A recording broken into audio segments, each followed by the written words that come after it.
पिलातान जेजूक विचारले, तुझे देवांचो पातशाय.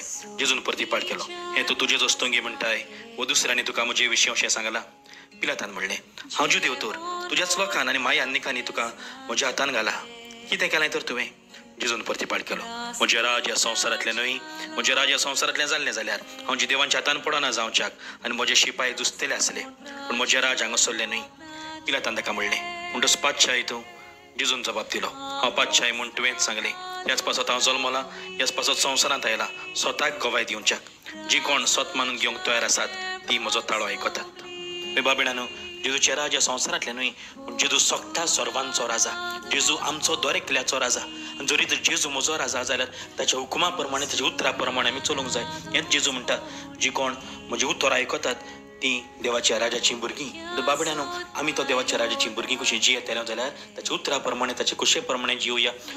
जेजूक सोगटा वयर म्हणल्यार म्हज्या जिविता वयर, म्हज्या गोराब्या वयर, म्हज्या समुदाया वयर, म्हज्या गांवा वयर, सगळ्या वयर ताका म्हजो राजा करूंक हांवें गरज आसा.